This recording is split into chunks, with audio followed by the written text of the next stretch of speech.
परमपिता परमेश्वर यीशु मसीह के नाम से आप सबको जय मसीह की।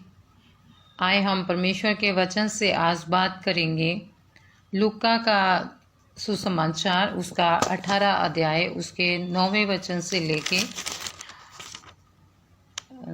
14 वचन तक कि परमेश्वर का वचन इन लाइनों में हमें क्या बताता है कि यहाँ पे प्रभु यीशु मसीह उन लोगों से बात करते हैं जो अपने आप के ऊपर भरोसा रखते थे और अपने आप को धर्मी कहते थे और दूसरों को तुच्छ जानते थे।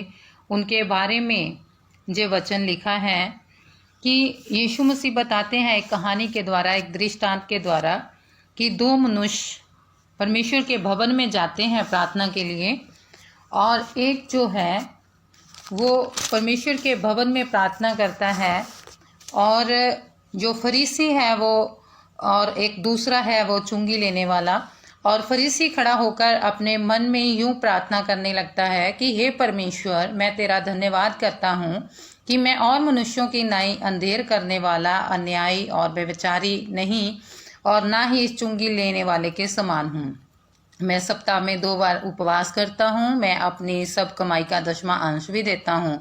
लेकिन वहाँ पे जो दूसरा चुंगी लेने वाला खड़ा था और वो भी प्रार्थना करता है और वो कहता है कि दूर खड़े होकर के वो स्वर्ग की ओर आंखें उठाना भी ना चाहा, वरन अपनी छाती को पीट पीट कर कह रहा था, हे परमेश्वर, मुझ पापी पर दया कर। तो यीशु मसीह जहाँ पे क्या कहते हैं इन दोनों के बारे में कि मैं तुमसे कहता हूँ कि वह दूसरा फरीसी नहीं बल्कि जो चुंगी लेने वाला मनुष्य वो धर्मी ठहराया जाकर अपने घर गया। क्यों?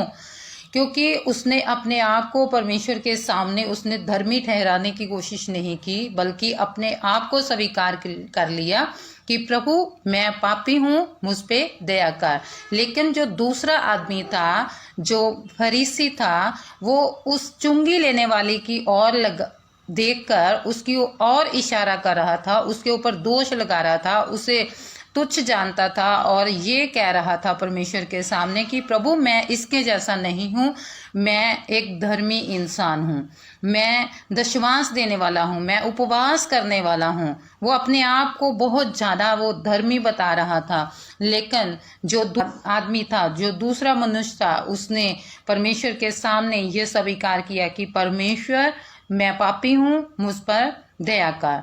तो ऐसे ही प्रियजनों, इस मैसेज के द्वारा परमेश्वर हम लोगों को हमें क्या बताते हैं, हमें ये सिखाते हैं कि हमें दूसरों को तुच्छ नहीं जानना चाहिए, अब दूसरों को उत्तम जानना चाहिए। आज भी हम देखते हैं कि बहुत सारे लोग हमें मिलते हैं और हम सुनते हैं उनके मुंह से कि वो बोलते हैं कि हम ऐसा करते हैं, हम ऐसा करते हैं, दूसरे को देखकर कहते हैं इसे क्या पता परमेश्वर के बारे में, ये क्या जानता है, मुझे तो सब पता है।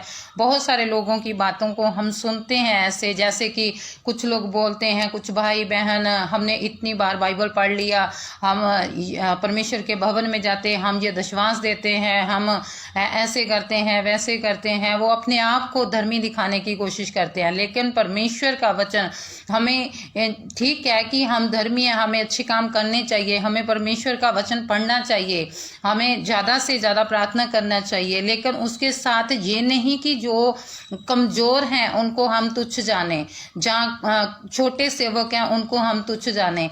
हम परमेश्वर का वचन हमें ये अधिकार नहीं देता कि हम दूसरों को तुच्छ जाने। हमें दूसरों को भी उत्तम कहने के लिए परमेश्वर का वचन हमें बोलता है। जैसे हम पत्रियों में पढ़ते हैं, वहाँ पे संत पौलुस परमेश्वर के आत्मा की अगुवाई से कहते हैं कि मैं तुमसे कहता हूँ कि तुम अपने दूसरे भाइयों को अपने से उत्तम जानो।